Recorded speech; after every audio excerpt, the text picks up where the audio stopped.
Hello everyone, and welcome to the third episode of the Towns Talk podcast. Hi, how's everyone doing? Hope you've had an opportunity to listen to our previous two episodes and take an opportunity to maybe subscribe so you know when other podcasts post. And if you haven't watched or listened to our podcast before, we just talk about towns in Minnesota and the trips we've been on and how individual towns have their own identity and stuff like that, and things we found along the way. And so today we are going to talk about our trip, which was last year, to International Falls.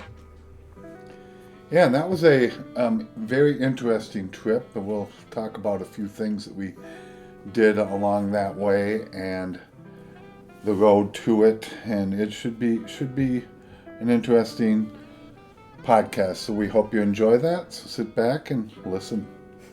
Alright, so yeah, we started at our cabin, which is around Nisswa, and it was a total of 3 hours and 30-minute drive. A 3-hour and 30-minute drive on the roads to there. And we weren't planning to stop until Big Falls at all. We weren't going to stop at all. But as we were driving up the road, well, we mentioned it not last week, but in the last episode, we came across the city of Remer, and well, we saw a statue of an eagle, which was the Veterans Park, and we also saw a cutout statue of a Bigfoot, which we just recently visited, a big statue, but we saw that and we were we had to pull over, and so we pulled over. We saw the cutout of Bigfoot. We also found a geocache, which I think was at a motel. Right by that Bigfoot cutout. Yeah. And then we went to the Eagle, and that was pretty cool. Because I think the Eagle also, there was a geocache there as well. I thought there was one. Yeah, I think so. And one more thing is, as you're walking along the sidewalk, there are the footprints of Bigfoot embedded into the sidewalk. I kind of forgot about that until now. Yeah, we didn't talk about that in the last episode, but that was something that was there and iconic for Remer.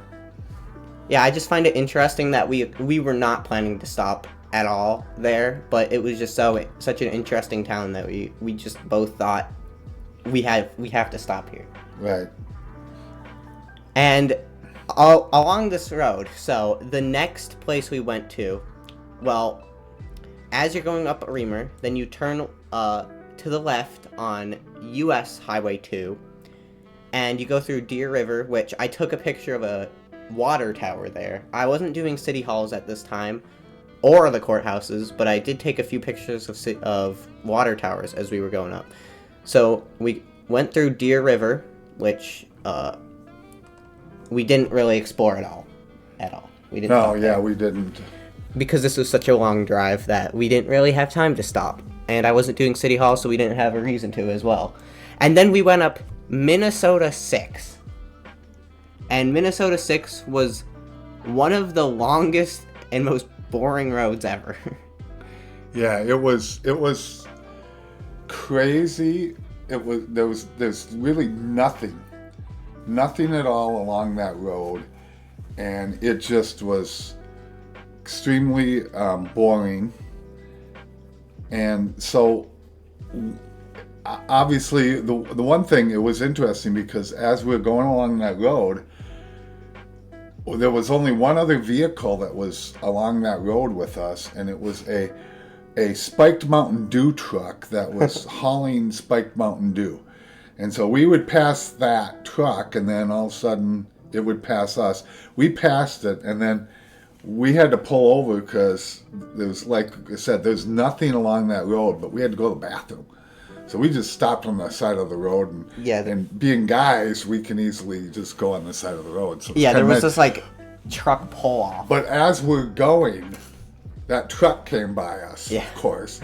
The only truck on that whole road other than us, and it happened to come by us when we were going to the bathroom. Yeah, we think it was going to International Falls or something, right? Yeah, exactly.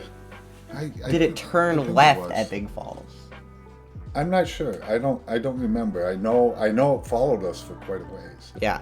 Something I forgot that we do, it's been like 2 weeks or 3 weeks since we last recorded our one, is that we talk about the different festivals in each town. So, of course, Reamer has the Bigfoot Days, but I'm actually curious on what Deer River has. Even though we didn't explore it at all, I'm curious on what it has.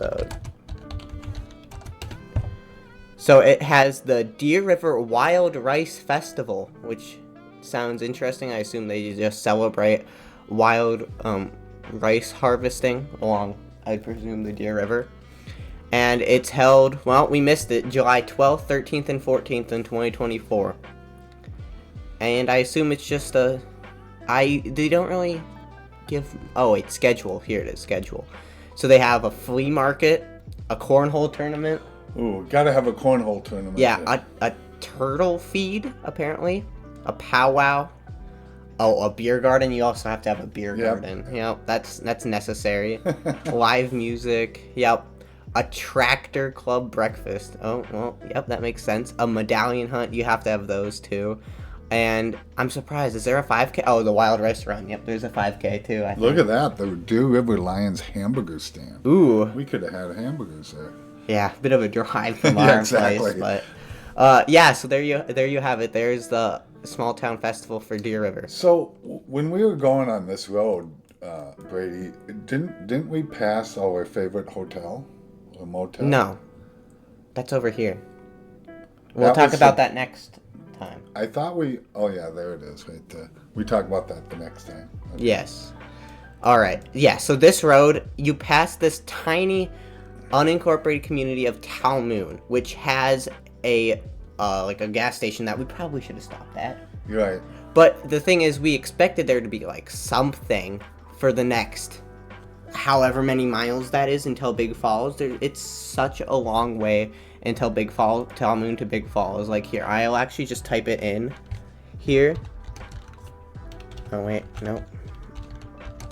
So Bog Falls? It's a total of 44-minute drive of just going through pure state forest and just seeing nothing. And there were a few pull-offs. One of them would be to Big Fork, one of them would be to Effie, and one of them would be to Northome, and that's it. That's the entire road. 44 miles of nothing. But I guess we'll talk about Big Falls next. Wow, and we finally made it up that long road after our one stop to go to the restroom. Well, to go to the rest weeds, because that's what we ended up having to do. And then we made it up to Big Falls, and actually, that was seeing the falls at that place was really kind of cool. We spent a little bit of time there climbing on the rocks and exploring the falls and looking. It wasn't as running as full as it could have, but I still thought that was a pretty setting. And they have a park there that you can picnic at and everything like that. Well, it was actually higher than most of the images showed on Google Maps. The water level was actually higher. True. So it was way cooler than what it could have been. But also, as we were leaving Minnesota 6, we saw this one little, I don't even know how to explain it. It's just like a parking lot, basically. And there is this statue named Uncle Dan Campbell. And I'm curious on what the story is. I think I've looked this up before. But I'm curious on what the story about Uncle Dan Campbell is. So, Minnesota, here's the Roadside America prompt about it. Minnesota froths with its towering statues of animals, pioneers, and folk heroes. Uncle Dan Campbell pokes out from the surrounding foam, even though his monument isn't particularly tall and it isn't well explained on the site. He's a wooden enigma with a funny name. Good enough for us. Uncle Dan Campbell was a Scottish railroad laborer and the first white settler in these parts back in 1877. That's all that the big sign next to his statue reveals. So he's a pioneer to Big Falls and one of the first ones. So I thought that was interesting. I remember taking the picture by him. Oh yeah, I remember that. Yeah. And yeah, so then of course the only other thing we did in Big Falls was visit the falls, which were higher than expected, and it was pretty cool seeing it. If you look down the Big Fork River, which is what the falls are on, also saw even more falls or like rapids that go under a bridge, and it was a pretty cool view down there. Yeah, it was a great place to hike around and explore and look at, and beautiful area up there, and you can picnic up there. They had campgrounds that you could stay at. And so, if you want to venture that, way up there, if you want to venture along that road to nowhere, really, actually road to Big Falls, that's it. You can go see a beautiful area up there because of the Big Fork River and the falls that are up there. Yeah, and if you happen to have a private plane, it looks like they have an airstrip. Cool. So I guess you could do that. But now we look at the festival. So Big Falls Festival, Minnesota. It looks like Maine is one of the options there. But so it looks like they just have a 4th of July festival, which is pretty typical of a small town. And it apparently begins with a potluck, and it's an old-fashioned family 4th of July. Ooh. And so they have family games, apparently, and a fireworks display. It looks like they have a street dance, too. Yeah. And family games. I feel like you can assume what day this would be each year. So you want to venture up there on the 4th of July, you can enjoy Big Falls Festival. Yep. And so then we ventured up US 71, which brought us just past Little Fork. We didn't end up going into Little Fork, but so I'm actually, should we mention the small town festival there? I don't think we should, because we didn't go through it at all. Yeah, we didn't even go in through that. We'll mention if we end up going back up there for some reason. I mean, we probably will eventually, or I probably will. They have some state forests and stuff like that. Plus, you have to get all the city halls. Yeah, exactly. So you got to go back up. We got to go back up there. And then 71, it actually doesn't. Yeah, it just ends, and it goes into Minnesota 11 at the unincorporated community of Pelland, which has a bar, of course. Now, this is interesting, actually, seeing this, because on the side of the road is Nagurski Transportation. And that kind of hints you in to one of the first places we stopped at International Falls, which is Smoky Bear Park. And in Smoky Bear Park, they have the Koochiching County Historical Society, which is also the Bronco Nagurski Museum. And if Bronco Nagurski, if anybody knows who Bronco Nagurski is, he was a football player. Unfortunately, played for the Packers. Vikings weren't in existence during that time. Well, so.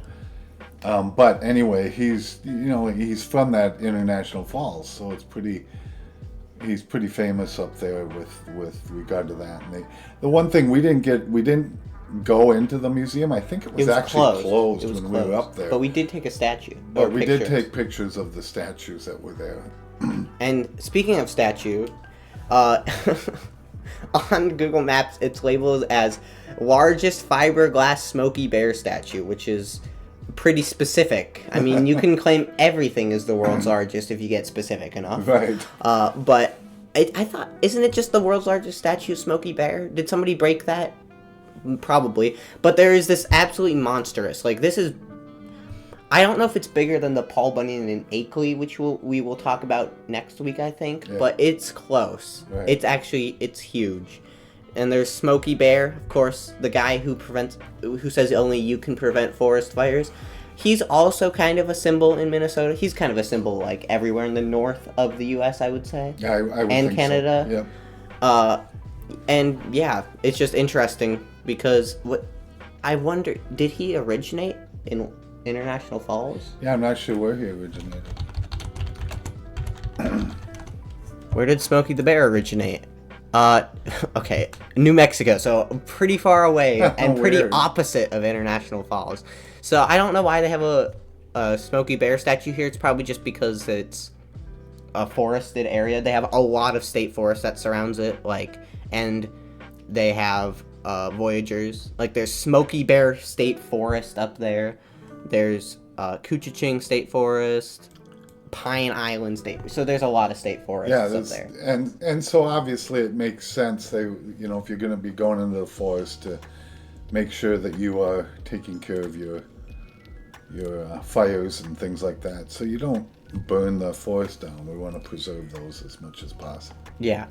And International Falls is right on the Canadian border, and right across the border is the city of Fort Frances, which we sadly didn't go to because at the time we didn't know about the passport card system. We thought you needed a full-on passport book, which is a lot more expensive. I think that if we would have known about the passport card, we definitely probably would have gotten it. Yeah, for that trip. For that trip. So we could have easily gone across. And it's interesting because you used to just be able to drive across the border and at the checkpoint you wouldn't need a passport to get into Canada, but that all changed. That all changed 9/11 when all that happened. Then they tried to make the border more secure, but we now know, of course, southern border is not very secure. But why they have to check to make sure you've got a passport to cross into Canada is kind of strange. But you used to be able to just drive, and I'd made that drive to Thunder Bay on a number of occasions. So it's kind of disappointing that you can't just do that anymore, where we could just drive across and go into Canada and go into Fort Frances. Yeah. And yeah, it's kind of sad that we weren't able to go into there. And something I want to mention is the name International Falls. And so you would assume that there would be falls that spanned both the US and Canada. Sadly, it's been dammed. And every single city other than Big Falls in Minnesota has been dammed with the falls in the name. So Redwood Falls has been dammed. Granite Falls has been dammed. There's a city called Hanley Falls, which I think has been dammed.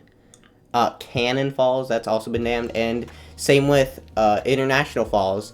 And that's because they needed energy for their absolutely massive paper mill.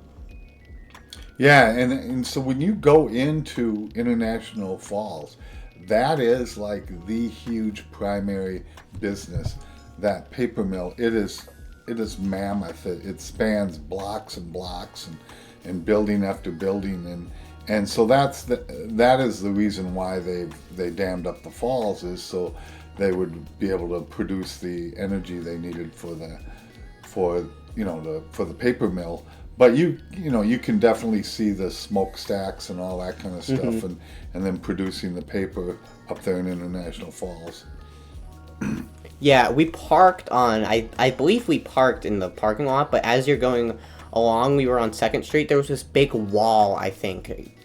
Yeah, there was this huge wall which just prevents you from getting into, or actually, I think it's just the building. But it's a huge building, just super tall, super bland, kind of. I don't know. Just looks like Flat. a huge warehouse. Yeah, and that's the paper mill, and it's very noticeable. There was something else in that park that I thought we saw when we were there. Was it this amphitheater? Because I know we found a geocache or two there, I believe. Might have been in that amphitheater. Yeah, I think there's an amphitheater, and it looks like there's a plaque that is tribute to the Voyagers as well there. And the park is pretty cool. Yeah, and it's right across from the paper mill. Yeah. And another thing we did in International Falls is take a picture of the water tower there. Because that's what I was doing at the time. Instead of city halls, it was water towers. And what's interesting about the International Falls water tower is it says International Falls, and then it shows its nickname, which is Ice Box of the Nation. And that's because International Falls has been declared the ice box, or like the coldest yearly temperatures of the entire country. I think it was in contest with like a place in Idaho or something. So the 3 towns fighting to be the icebox of the nation. So it's in Colorado and Wyoming, the other 2. And what are the 2 towns here? Oh, it says sign up. Okay. Oh, Fraser, Colorado, and Big Piney, Wyoming. And those 2 claim to be the icebox of the nation, but International Falls is officially. I can't imagine anything south of International Falls is going to be any colder. It's a pretty cold area. In fact, that day that we were up there, this was summer, mind you.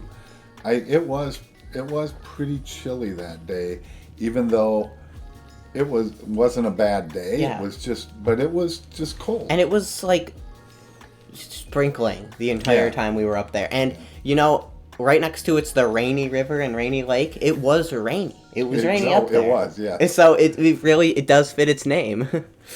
And one more thing, of course, we gotta mention. Well, actually, we're gonna come back to International Falls later because we looped around basically. We made a loop around. Did. But let's talk about. We have to talk about something else before we talk about why we looped around. Let's talk about International Falls Icebox Days and Freeze Your Gizzard Blizzard Run. Freeze Your Gizzard Blizzard Run. And Yer is spelled Y-E-R, so. True Minnesotan fashion. Yeah, Yer. So it's a wacky winter festival known as Icebox Days, which is, of course, named after the icebox of the nation. And what do you do? Well, I think it's the... Oh, come on, where is it? I should go to the official thing. They have the Blizzard Run. Oh, wow. They would actually call it a wacky winter festival. Okay, here. A story stroll. A wee little library scavenger hunt, apparently. And then they have... Cornhole tourney. Oh, cornhole tourney, yep. Moonlight snowshoe hike. Oh, interesting. That sounds fun. Boot hockey tourney. Puzzle Mania. Yeah, this seems really fun, actually. Mimosa Oh, bar. a cribbage tournament. You need that. And this looks like it lasted from January 19th, 2024 to all the way to January 28th. So it was like an entire week. Yeah, so it's kind of like the northern Minnesota's answer to the St. Paul Winter Carnival. St. Paul Winter Carnival, they celebrate winter down in St. Paul. International Falls is up celebrating it up there with all their winter stuff. And it looks like they've got a lot of different things that go on. I love this one. Toilet seat toss. That sounds like turkey bowling. So they must have frozen turkey that they bowl with. A dodgeball tournament, a dart tournament. What's a smoosh? Smoosh races? What's a smoosh? Smoosh races. Fireworks in all caps with an exclamation point at 6 p.m. That means they're really good. And I like how it's at 6 p.m. Because it's in January, right. So it's going to get dark at like 4. Right, especially up there. Probably talk about 2 up there. Yeah, it just seems like a really fun small town. Well, you can argue. I think we would make the argument that International Falls isn't that small of a town. Right. Yeah, it's not. It's. They have still, like a Menards. Correct. They've got some of the big box places and things like that. So. Yeah. And so then we left International Falls and we headed towards the city of Rainier. Rainier. It's spelled R-A-N-I-E-R, so it's not spelled like rain. It's spelled like Ranier, but I don't know why they spelled it like that. But as we're going in, we didn't plan to stop here either. Another big statue of Big Vic. Well, I love Big Vic. Yeah, it's just it looks like a lumberjack. Probably is a lumberjack. He's holding a gun. He's holding like 3 guns actually. I think he has like 3 guns on him. And the story about Big Vic is actually very interesting. So, Big Vic, let's see. It's a Voyager, the 25-foot tall fiberglass statue. It was created in 1980s. Yeah, it was meant to protest against the U.S. government using eminent domain to seize private land for the creation of Voyageurs National Park. And so they were trying to protest against the government taking their land to make the national park. Now it's interesting because that's kind of up in that area with Rainier River and that whole area. That was kind of where a lot of these old, voyageurs would venture out, and they would get their pelts of fur and trade those and move those, and so there was a big story also about that fur trading and the voyageurs along with that big statue. Talks about that long history of the voyageurs and the fur trading and all of that, and they also get into some of that stuff of talking about the lumber area as well. So yeah.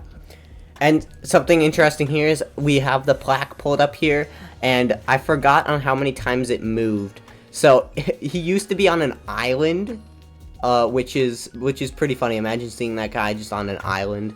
I think he was on, I forgot what the island was called. It's probably in here, but I'm not reading all this. We're in a podcast. And then there's a picture of him being shipped in a car, and then he's being dragged by a plane, basically, picked up by a plane. It's just a funny story. We weren't planning to stop there either. I didn't see on Google Maps, probably because I didn't zoom in enough there, or just didn't see it. But yeah, so then we head into Rainier, right? And I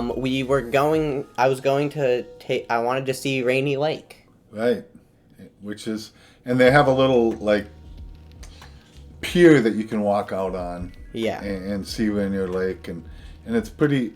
It's a pretty nice lake, pretty nice area there as well. And we went out there and took some pictures on Rainier Lake. At this time, Brady was actually taking pictures of lakes. And doing videos of lakes, so that's why he wanted to go there to get that video of that lake. I guess I have a long history of collecting geographic features. Right, exactly. But yeah, I've done lakes, water towers, and now I'm doing city halls and courthouses. Right. So I mean, I think I'm gonna stick with city halls. Yeah, city halls are probably a little bit easier than lakes, especially in Minnesota, because how many lakes are there in Minnesota? 11,842. Yeah, so how long would that take you to get every single lake? And most of them are private, actually. Which you wouldn't be able to get those. Or, they're behind somebody's house, you know?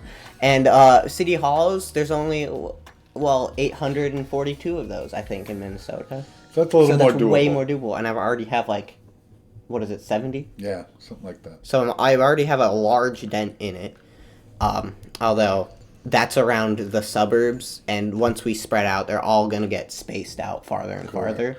But it's way more doable, and I think I will eventually get all of them, hopefully.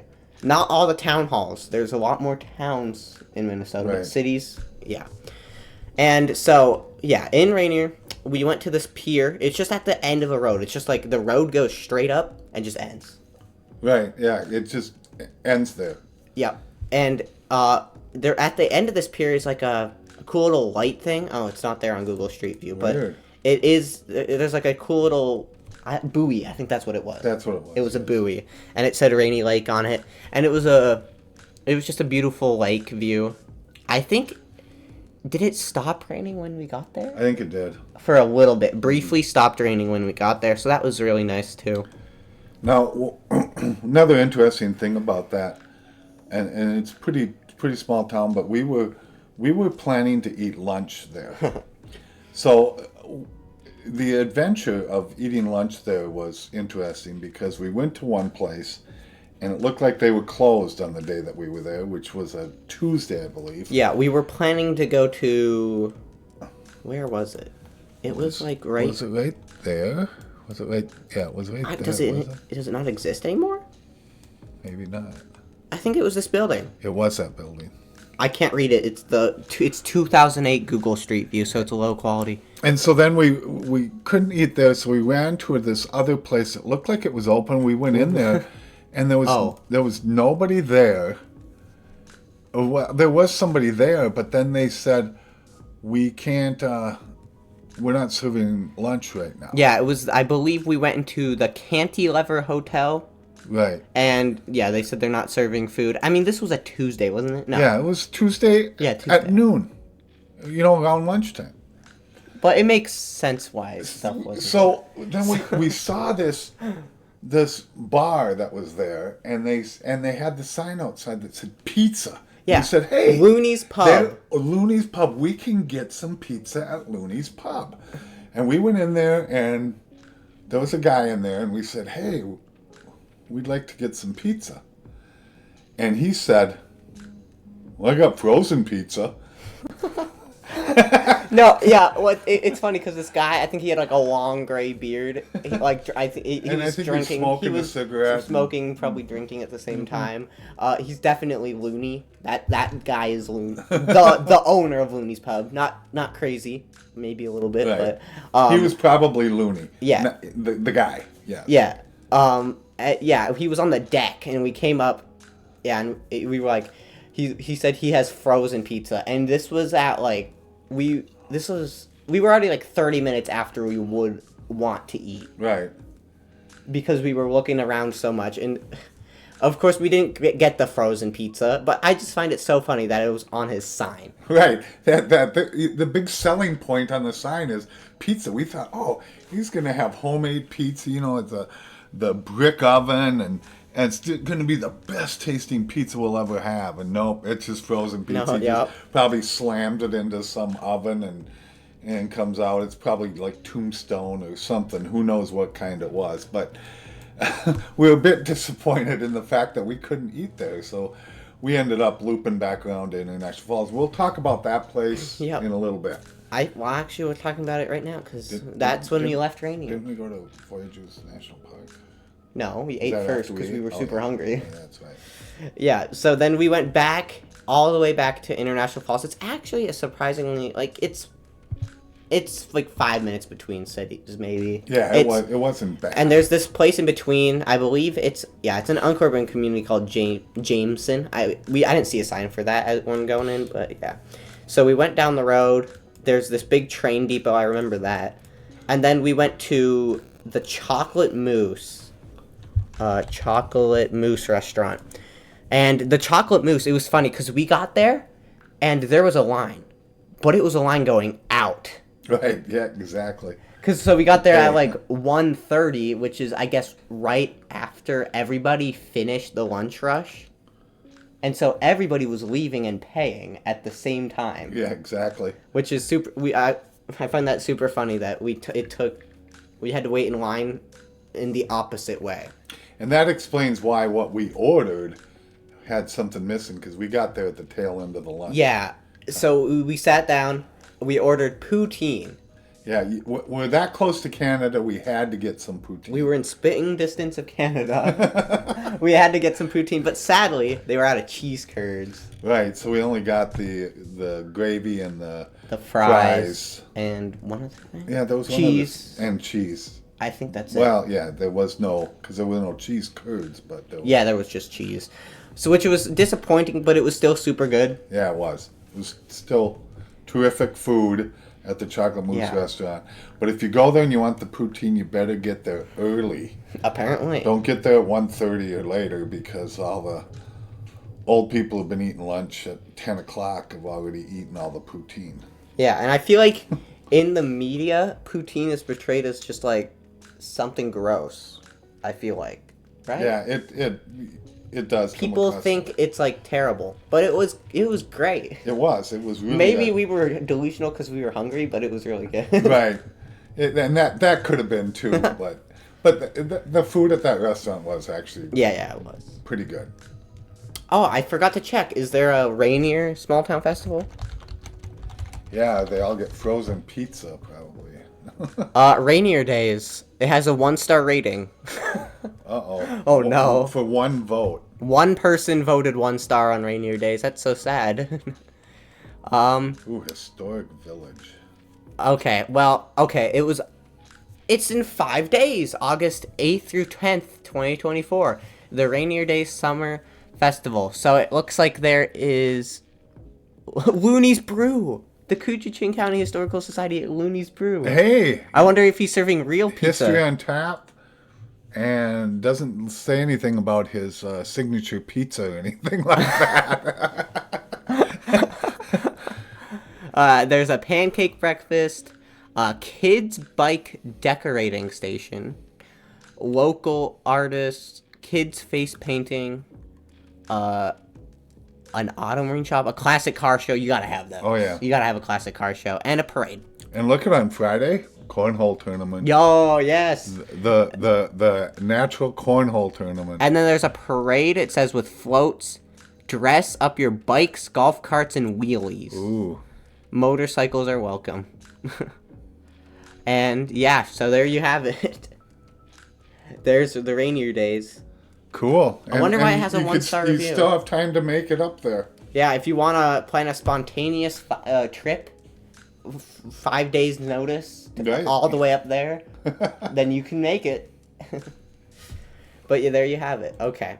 And so, You will not see us there. We will not be making that trip I don't... this year. What? No. Is there anything else to mention about International Falls? I don't think so. Okay. First, before we mention the drive home, I want to mention the Oh wait, no, the Voyageurs National Park. Right. Right. We Yeah. So we drove down the road to Voyageurs National Park. Now it's not. We didn't truly experience Voyageurs National Park. I feel like Voyageurs has to be camped.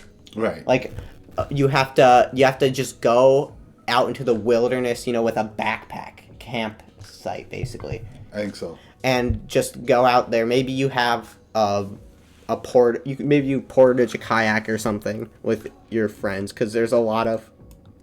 We just visited like an exclave, basically, just like a cut-off point of a peninsula that was connected to the mainland, and so there was a visitor center there.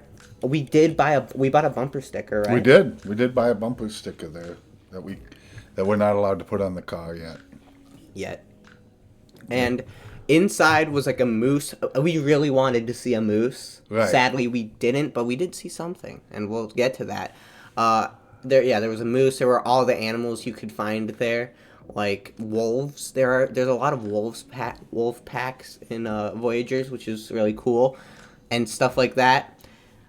And Now the other thing to make note of with Voyageurs National Park is that it's part of the Boundary Waters canoe area. That's pretty Is it? expansive, and I think it's like at a very far end of it. I think it is at a very far end of the Boundary Waters. I don't know that you. oh can yeah, get- it is. In fact, the point where we were at is the very, very end of it. See, we were Yeah. on that point. Yeah, so I think the BWCA is pretty huge, and so there's a lot of different areas you can go there, and we were like right at the very western edge of the Boundary Waters. Yeah. It would be. Imagine how cool it would be if they made the Boundary Waters into a national park. They should. They Or really just should. expanded Voyageurs to include all of it. Because, I mean, there's like nothing. There's not really that many people that you'd have to get land from, right? Right. Yeah, I mean, there's like. The closest city's Ely, really, right? Right. And there's like Crane Lake, it looks like. But you could go around that. There are many national parks that just avoid places like Correct. that. But yeah, so. And isn't all of the Boundary Waters connected, basically? They are. You can almost canoe every part of the Boundary Waters. Yeah, and so you could go down the Rainy River, and then I believe it eventually turns into the Pigeon River. I don't know where that is, but it does, and then you can go into the rest of it. Right. But, yeah, so next thing to mention is we went on a trail around this Voyageurs area, and its name was the Oberholzer Trail, if you're in the area. I think we would recommend Yeah. hiking that trail. It was short, but it was really cool. Yeah, it was. It was a great hike, easy hike. So no matter how old you are, you should be able to make that hike pretty, not real steep or anything like that. Yeah. Pretty flat, but very very nice and some neat things to see. Yeah. And we went there, we didn't have bug spray, and we survived. Although Last year, mosquitoes, I think they were all killed by the Canadian smoke. Yeah, that could have been. And they were definitely less last year. There were.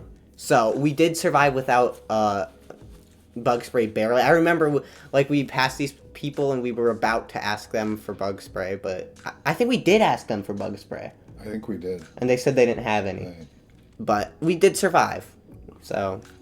But most of the mosquitoes don't pester me at all. But they will pester Brady. Yeah. And so the Oberholzer Trail, it was. I wasn't expecting it to be like that much in the wilderness, and it was. It was really. You felt like you were in the middle of the wilderness when you were on that trail, and it was super cool. As we were going on the trail, we came across a deer, and it was so close to us. Yeah, it like crossed like right in front of us. Yeah, and it was super cool because it just. We turned the corner. It didn't see us because we didn't see it until it started sprinting away. I thought I saw something that you had up there. It said Oberholzer Trail. Did it? Keep going. Oh, it did. Yep. Okay, there it is. I found it. Yeah, and so we didn't manage to like get a picture of the deer or anything, but it was so close to us, and Right. that's super cool. And along this trail, there were many overlooks and stuff you could see. One of the overlooks overlooked part of the lake, Yeah. I think. Yeah, and we were going along the trail. We saw another creature. It was like a small one. I forgot what it was called. Yeah, I don't remember what it was either. But yeah, it was just you were in the middle of the wilderness. And of course, numerous birds and lots of different birds that you could see there, as well as foliage, flowers, and wildflowers and things like that. Yeah, and the trees were like super tall and sparse, and it was just a nice trail. Now we were planning to just loop back around, but we accidentally turned right at this one trail that at the time just didn't exist. I actually added it to OpenStreetMap, or the map that they use after the fact, but we turned on this one trail and it connected funnily to the Connector ski trail. But yeah, so we connected to that trail and we ended up just walking back down along the road that we drove on, which was still cool to see. Yeah, and that was a fun hike, and like you said, we got to see some deer that were really like walked right in front of us or ran right in front of us. It was, and I think we saw another one from a distance, or at least heard it. Yeah, I think we did. Also, when we were driving in, we saw like 2. That's true. And there was a total of like 2 miles, so not that bad at all. Well, good, nice, easy hike. So if you're up there and want to go on a nice hike, a nice nature hike, you can do that. Yep. And then we left Voyageurs National Park. So we ended up going a different way. I think we were planning to go a different way, but we were especially wanting to go a different way after that super long road in the middle of nowhere. Yes, exactly. And so we went down 71 past Big Falls. So Big Falls is the turning point where you would have went onto the 6, Minnesota 6. Correct. If we wanted to go that way again. And that's also kind of in the middle of nowhere. As you're going along the 71, it's the straightest road. It seems like the straightest road ever. Yeah, you look ahead and there's no curves whatsoever, and it just goes straight for as long as you could see. And it's like, I've never seen a road that straight in my life. Yeah. We passed through the unincorporated community of Margie, which it looks like it's just a grid for some reason of like 4 squares, and that's where people live. Right. And you can tell as you're driving along the road, it just was like a sign. Right. It said Margie. Just said Margie. They didn't even have I don't even think they had a population sign on that one. Yeah, and then Gemmel, that's another unincorporated community. I remember seeing that sign though Yeah. too. And then you actually hit a city, Mizpah. We did go through Mizpah, so I guess but we didn't go into it, so we're not gonna mention anything. We're just gonna mention the cities. Again, we kind of drove by that one. We saw the sign and yeah, and we went through North Home, which is, I would call it like the most major city along that, even though it has a population of 155. And it's funny because it's larger than Mizpah. It's larger than the one that's coming up, which is. So before you mention that, which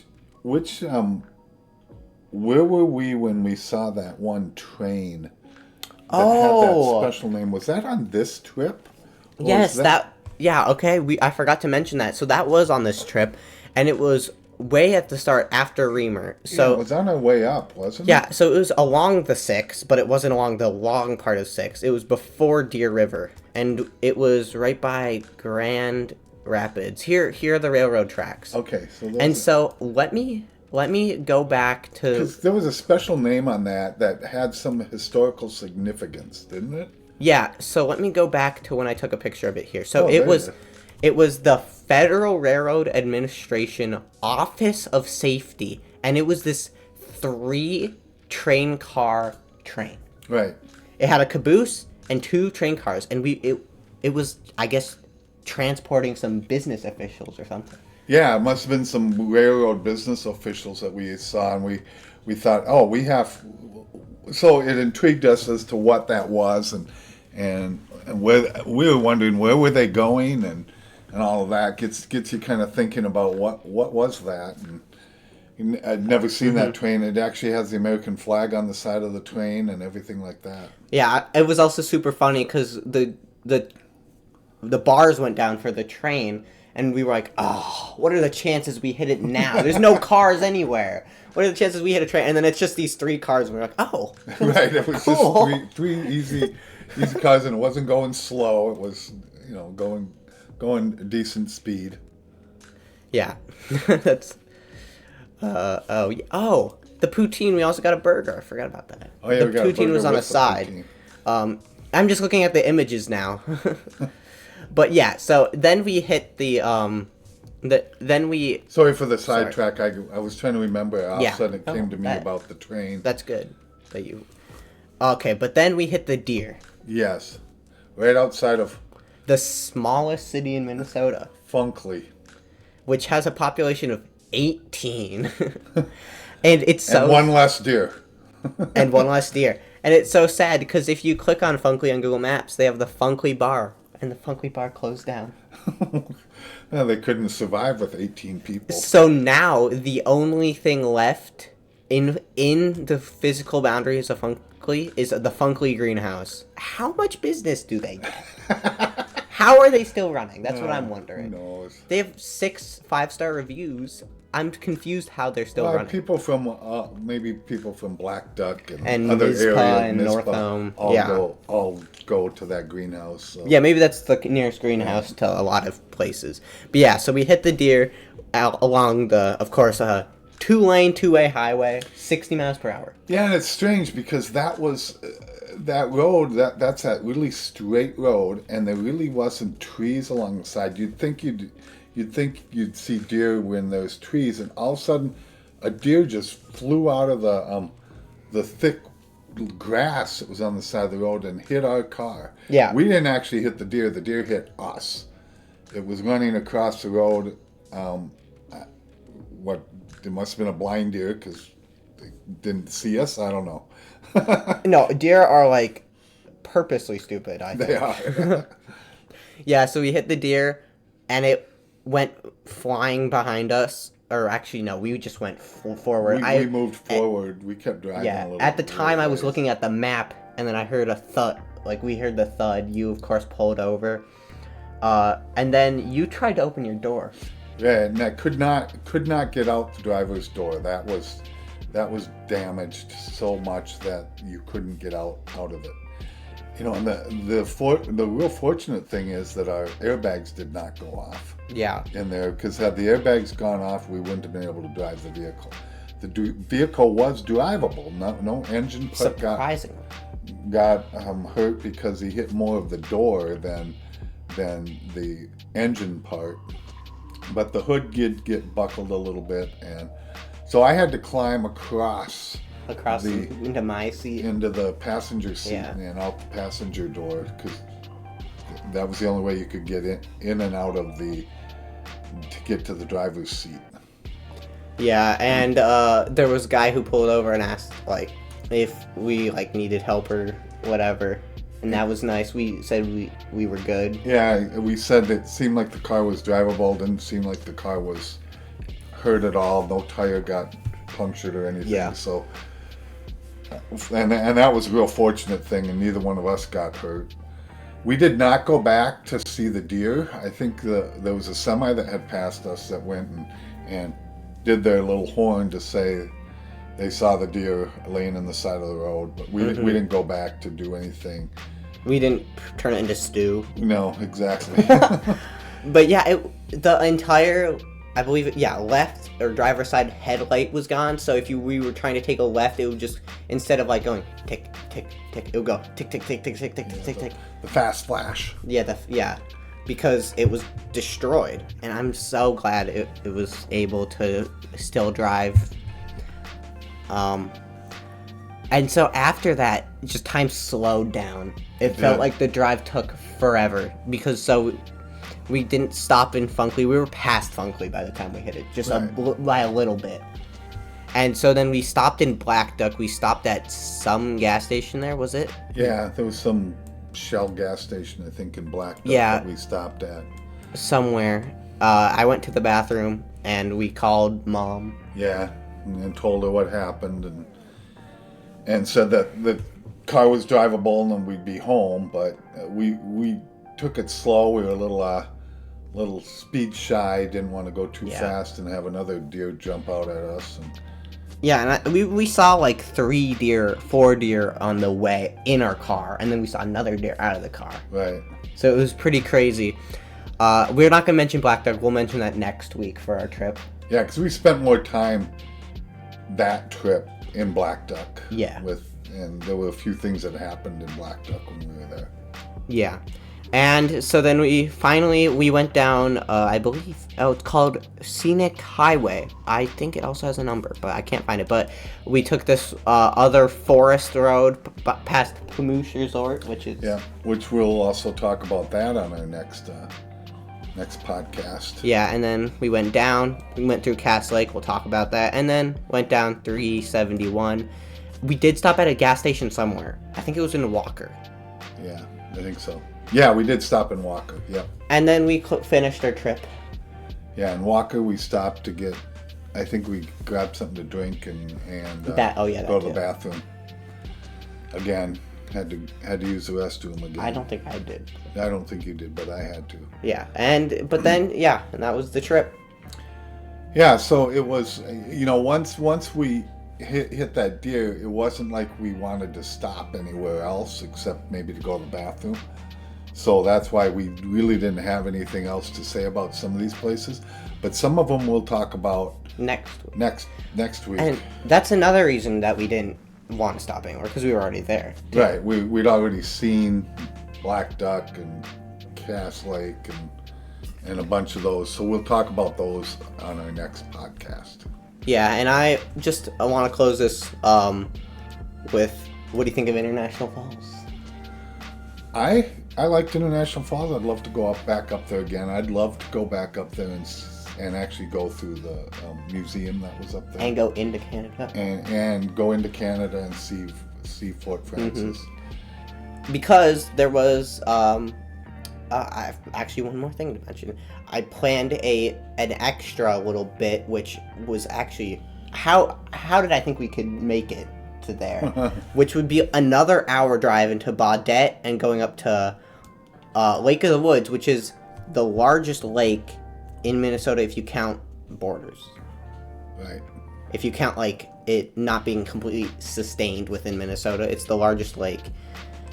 And I think it's also the largest lake other than the Great Lakes. That's what I meant. Other than Superior is also in Minnesota. Correct, but not all of Superior is. Not all of Superior. And so other than Great Lakes, it's the largest lake in the U.S., I think. Really? I think so. But yeah, so I don't know how I thought we would make it, but we didn't, obviously.